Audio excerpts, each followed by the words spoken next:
श्रद्धा से जो माता पिता का सेवा करते हैं,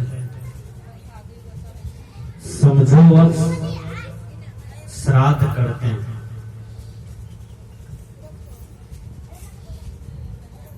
मां मर जाए, पिता मर जाए, उसके बाद 12 दिन तक क्रियाक्रम करें लटूरन झा को ला करके। जितने भी 12 दिन के अंदर में क्रियाक्रम होता है, सब आडंबर है। इससे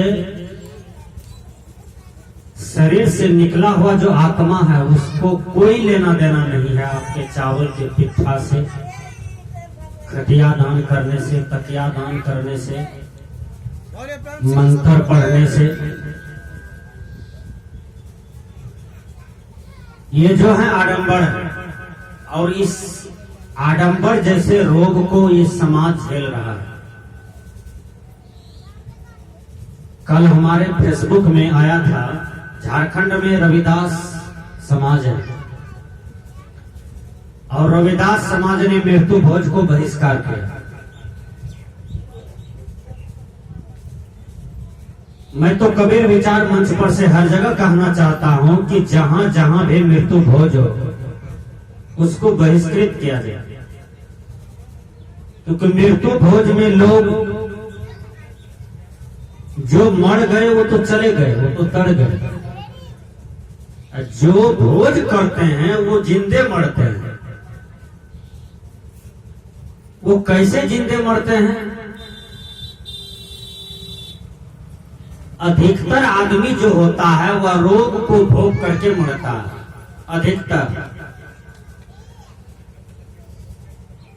जिसका कर्म अच्छा है, पूर्व जन्म का, वर्तमान जन्म का, कई जन्म का पुण्य उदय हुआ, उनका अचानक शरीर छूट जाता है और सुंदर मृत्यु को प्राप्त करता है। ये मृत्यु प्राप्त गृहस्थ आश्रम के जो पवित्र आत्मा है, विरक्त आश्रम के जो पवित्र आत्मा है, उसको ही प्राप्त हो सकता है, अन्यथा नहीं हो सकता है। अनंत जन्मों की पूंजी तैयार होता है तब अच्छा मौत होता है, अच्छी मृत्यु होती है। विचार कीजिए, नहीं तो घिना घिना करके मरते हैं, रो रो के मरते हैं, फिर भी नहीं मरता, चिल्ला चिल्ला के मरते हैं, तरफ तरफ के मरते हैं। इस सारे कर्मदंड दरिया साहब ने कहा, कहे दरिया नहीं बाँचिया बिना दिए कर्मदंड, कहां भागी जीव जय हो 7 द्वीप 9 खंड। 7 द्वीप 9 खंड में भी आत्मा चुरा जाए कि मैं अपने पाप कर्मों का जो फल है वो प्रकाशित हुआ, मैं उसको न भोगूं, ऐसा हो नहीं सकता है, उसको भोगना ही पड़ता है। अच्छे कर्म से अच्छा जगह जन्म होता है, अच्छा जगह जन्म होता है और अच्छे ही कर्म से वह जीव को अच्छे ही ढंग से सद्गति भी प्राप्त होता है। यह कर्म पर डिफरेंस है। मैंने कहा झारखंड में रविदास समाज ने मृत्यु भोज को बहिष्कार किया और कुछ मीडिया वाले आए, कुछ विद्वान लोग आए, प्रश्न किया क्यों? आपका बाप दादा, दादा का दादा, उनका दादा, उनका दादा, फिर उसका दादा, कितना दादा गुजर गया, वो सब यहाँ तक क्रियाक्रम किया झाजी को ला करके। आप लोग काहे आज बहिष्कार किए हैं? बहुत ज्यादा बुद्धि हो गया। तो उसने कहा नहीं, पहले विचार किया जाए। जो आत्मा हमारे बीच में था, या वो मेरी माँ थी, या पिता था, या दादा था, वो दादी थी, जो भी था, वो तो चले गए। जब चले गए तो उनका शरीर तो यहाँ है। देखिए जवाब कितना बढ़िया देता है, शरीर तो मेरे पास रह गया, आत्मा तो चला गया। मीडिया वाले ने प्रश्न किया आत्मा कहाँ गया? कहा कि मीडिया वाले तुम ही बताओ कि तुम्हारे यहाँ भी कोई मरा होगा, तुम मीडिया वाले हो, तो तुम्हारे यहाँ जो कोई मरा होगा उस आत्मा को तुमने निकलते देखा, उसका रंग देखा, और वो कहाँ गया? आज तक तुम जानते हो कि जो आत्मा चला जाता है ना उसका आज तक चिट्ठी आया है, न कोनो संदेश आया है, न तो कोई वो टेलीफोन किया है, न तो कोई उसका मोबाइल नंबर है जो लगाएंगे घर से धर लेगा है। मान लीजिए हम लोग माया में भूल जाए, जो आत्मा चला गया सिंगल बेचारा, उसको तो कोनो फेरा नहीं है, वो तो अकेले है, उसको तो ख्याल होना चाहिए कम से कम यहाँ का परमात्मा के घर से हम नंबर लगावे बेटा पोता को, हम ठीके ठाक हैं। भले तुम पूरी बुढ़िया को खिला रहे हो रजदमपुर में, मेरा जय जयकारा हो रहा है, बोली आज तक कहीं कोनो बात है? सब आडम्बर है, दिखावा। पूर्वजों ने उस समय पंडित बहुत होशियार था, यानी लटूरन झा बहुत होशियार था, झा परिवार बहुत होशियार था, जहाँ जहाँ भी ब्राह्मणों की बस्ती थी बहुत होशियार थे। पेट पूजा के लिए, बैठ करके खाने के लिए, शरीर में आराम देने के लिए उन्होंने बहुत बड़ा आडंबर रचा इस पृथ्वी पर, जो हिंदू समाज आज तक चले जा रहे हैं। विचार कीजिए। तो रविदास समाज ने कहा मीडिया वाले तुम बताओ तुम्हारे यहाँ भी कोई मरा है, वो आत्मा को तुम देखे हो, कहाँ है? इसलिए जो हमारे यहाँ आत्मा था वो चले गए, शरीर है मेरे पास, शरीर पंच भौतिक है और शरीर को हम 5 तत्व में विलीन कर देते हैं। 5 तत्व से निर्मित है शरीर में, शरीर 5 तत्व से निर्मित है और शरीर छूटने के बाद अग्नि अग्नि में मिल जाता है, हवा हवा में चला गया, मट्टी मट्टी में चला गया, पानी पानी में चला गया। और विचार कीजिए ये पंच तत्व था, 5 तत्व में विलीन हो गया, तो फिर भोज किसका किया जाए? आत्मा तो अपना कर्मदंड भोग करके चले गए, भोज किसका किया जाए? क्रियाक्रम किसका किया जाए? पवित्र किसको किया जाए? पंडित जी जो 12 दिन तक पवित्र करवाते हैं, वो पवित्रता का नाम निशान क्या है? किसको पवित्र कहते हैं? कब अपवित्र हुए आप जो आप पवित्र होने के लिए चल दिए हैं? विचार कीजिए। अच्छा, लोग मरते हैं तब आप अपवित्र होते हैं केवल? ठीक से विचार कीजिए। आपके आंगन में चुट्टा मरा हुआ है, काला चुट्टा, उल्लास न है? अब पंडित जी को बुलाइए कि हमारे आंगन में चुट्टा मर गया है, क्रियाक्रम कैसे होगा? विचार कीजिए। वो भी तो लाशन है, देहदारी था कि नहीं? आत्मा निकल गया, मर गया है, आंगन में लाश धरा हुआ है। बुलाइए बहुत लाख लोगों को, चुट्टा मर गया है, चुट्टा को फेंकना चाहिए, क्रियाक्रम होना चाहिए। आपके आंगन में कुत्ता मर गया है, कहां डर है, कहां शोक है, कहां कोनो बात है? कहां पंडित जी कहते हैं तुम्हारे यहाँ कुत्ता मरा है, समाज में जल्दी गांव को पवित्र रखते हो, समाज को पवित्र करना चाहते हो तो क्रियाक्रम करना होगा। गाय मर जाती है, बैल मर जाता है, कोई अपवित्रता नहीं है। मनुष्य मर गया तो इतना बड़का पाप का बोझ मनुष्य पर है। विचार कीजिए। पंडित जी इतना 12 दिन तक इतना लदनिया आपके कपाड़ पर लादता है कि उस लदनिया को हटाते हटाते 12 दिन तक आपका गाल मुंह चुटक जाता है, देह कमजोर हो जाता है। विचार कीजिए, इस सारा जाल फैलाया हुआ पंडित जी का है और हम लोग इस चीज को बार बार मानते हैं और करते जा रहे हैं, ढोते जा रहे हैं। धर्म स्वरूप बाबा कहते हैं नहीं अनुमान कल्पना कुछ नहीं बहिया डंबर छाया, परंपरा की पंक्ति से हटकर जो अनुभव में आया, ज्ञान विवेक दृष्टि सम्मत वही सत्य तथ्य दर्शाया। आज भी उनकी अमर वाणी है, आज भी उनकी अमर वाणी है, बीजक ग्रंथ प्रमाण। जो अनुसरण करे उसकाही हो जाए कल्याण। गुरु कबीर संदेश दिया पारख से दांत महान, जो अनुसरण करे उसकाही हो जाए कल्याण। जब तक आप निष्पक्ष रूप से गुरु कबीर के चरणों में नहीं आइएगा और गुरु कबीर साहब का बीजक को आप अध्ययन नहीं कीजिएगा, तब तक आपके अंदर में निर्ग्रांत बोध नहीं हो सकता है। विचार कीजिए, क्योंकि गुरुवर कबीर के रमैनी को आप पढ़िए, शब्द को पढ़िए, बिरहुली को पढ़िए, चाचर को पढ़िए, हिंडुलवा को पढ़िए, कहरा को पढ़िए, बसंत को पढ़िए, साखी प्रकरण को पढ़िए। पढ़ते पढ़ते आपके अंदर में जरूर इतना बोध हो जाएगा कि आप संसार के जितने भी जड़ात्मक विषयों में उलझे हुए हैं, जड़ात्मक भ्रम में उलझे हुए हैं, वहां से आपको जरूर छुटकारा मिलेगी। मैंने कहा कि जो माता पिता की सेवा करते हैं, समझो वो श्राद्ध कर रहे हैं।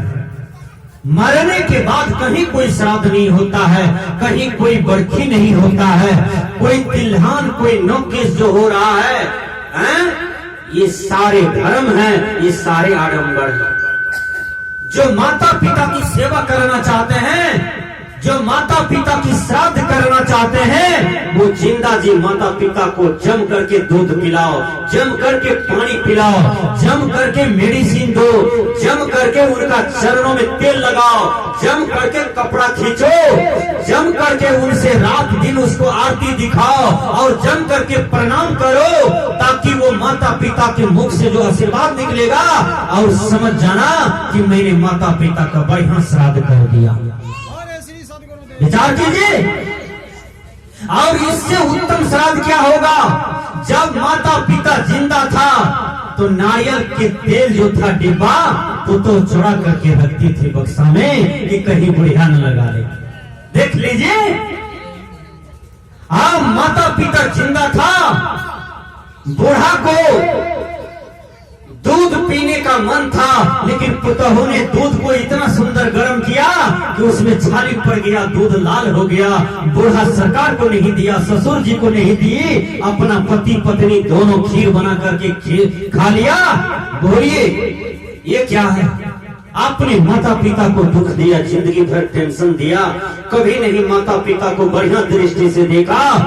जहाँ तीन भाई है, तीनों भाई क्रोध करता है, तीनों भाई द्वेष करता है कि माता पिता का सेवा करेगा बड़का भैया, बड़का सोचता है मझला करेगा, मझला सोचता है छोटका करेगा, तीनों रात द्वेष में रह जाता है। और इस बीच में माता पिता गुहाली घर में बेचारी बीमार पड़ करके, सर करके, आओ अच्छा भोजन के बिना, अच्छा कपड़ा के बिना, अच्छा दवाई के बिना तड़प तड़प करके मर जाता है। जब माता पिता मर गया तब तीनों भाई देखिए मीटिंग करता है समाज में और कहता है, बोल तोरा पर तो 76,000, सब भाई के 76,000 टका पर तो और भोज करे पर तो तब माता पिता का छुटकारा मिलते, तब माता पिता का मुक्ति मिलते।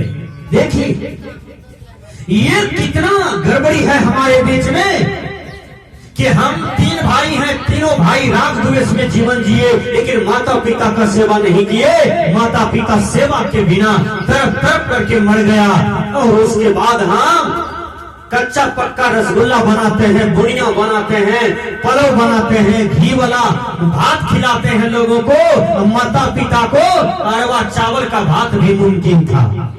विचार कीजिएगा, माता पिता को खांसी था, सर्दी था, रोटी मांग रहा था और आपने जिंदगी में कभी रोटी बेल करके नहीं दिया, और आज आप पूरी छाक रहे हैं मरने के बाद।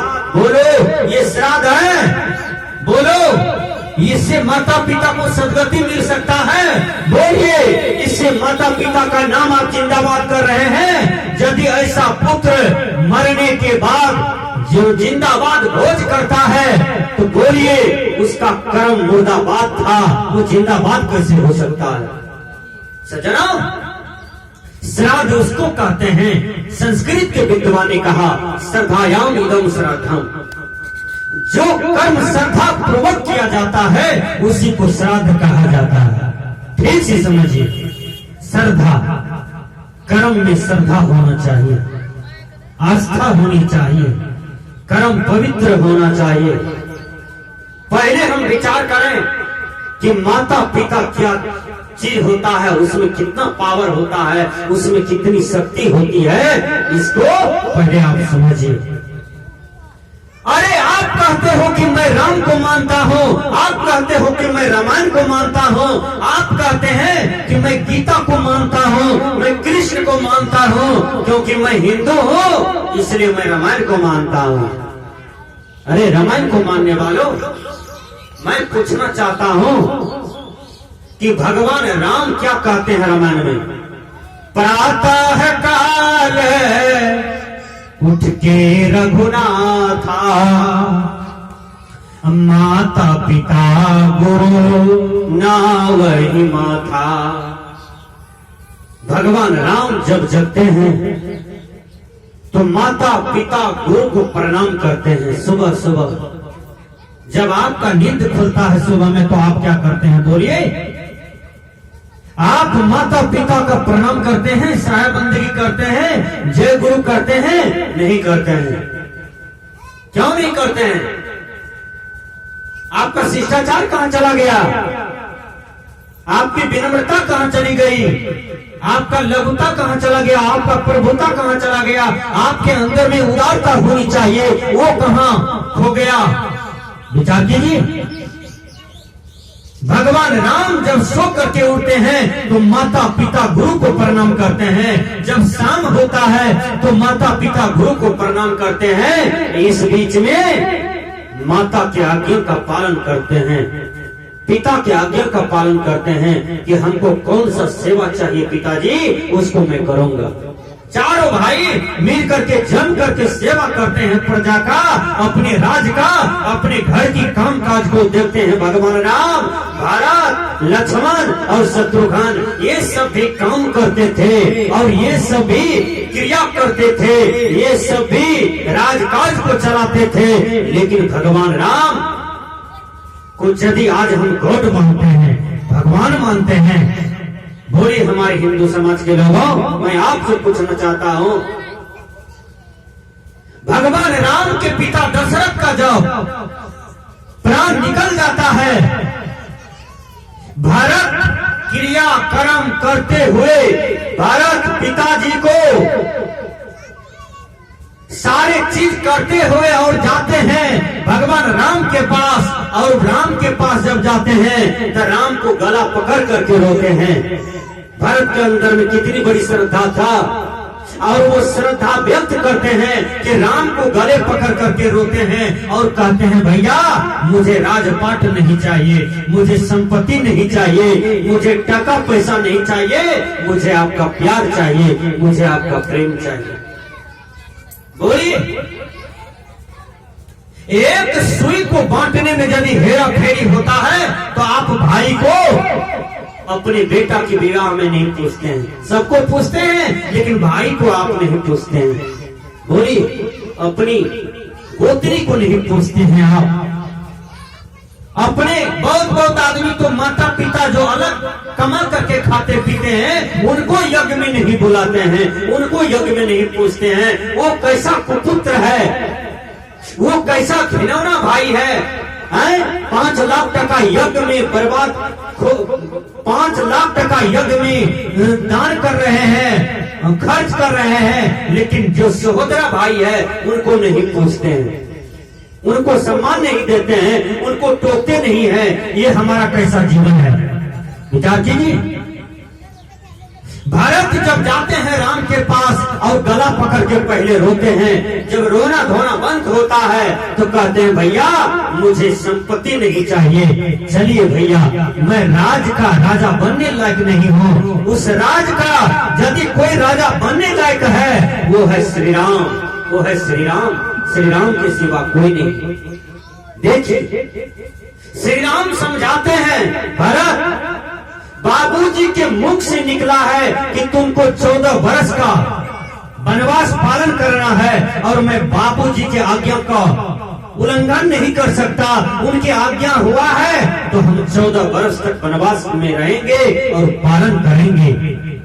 राम भगवान ने श्राद्ध किया माँ बाप, क्योंकि 14 वर्ष तक पालन किया, इनको सच्चा श्राद्ध कहते हैं।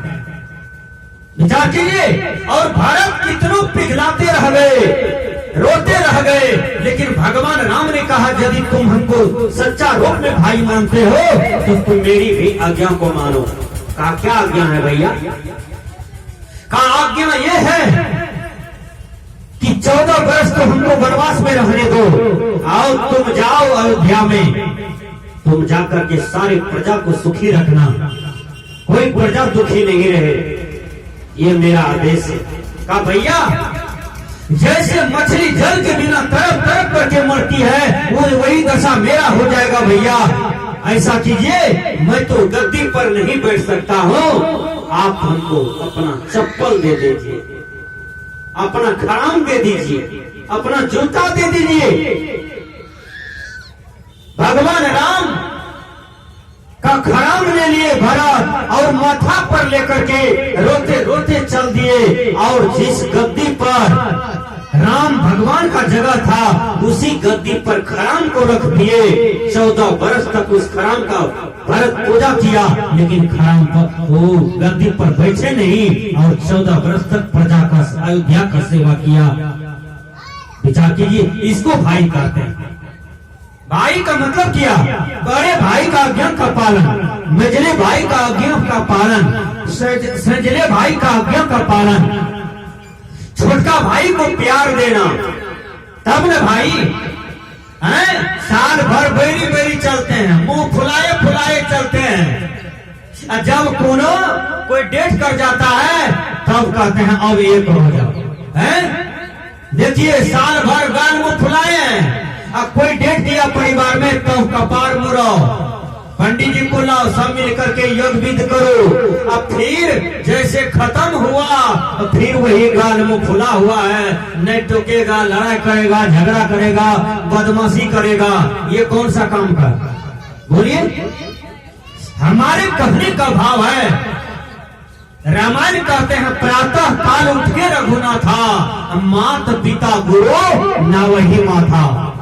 भगवान राम को मानने वालों, रामायण को मानने वालों, ये पंक्ति को हर युवक याद कर लीजिए, हर युवतियां याद कर लीजिए, हर बहू बेटी याद कर ले कि भगवान राम सुबह जगते हैं तो माता पिता गुरु को प्रणाम करते हैं, नमन करते हैं, और शाम होता है तो भगवान राम आरती दिखा करके नमन करते हैं माता पिता गुरु को। ऐसा सबको करना चाहिए इस पृथ्वी पर, इसको श्राद्ध कहते हैं। मैंने कहा जिस माँ ने आपको जन्म दी वो माँ के गर्भ में जब आप थे तो माँ कितना दुखी था, माँ कितना कष्ट था। विचार कीजिए, माँ कितना रो रही थी। और जिस समय आप जन्म ले रहे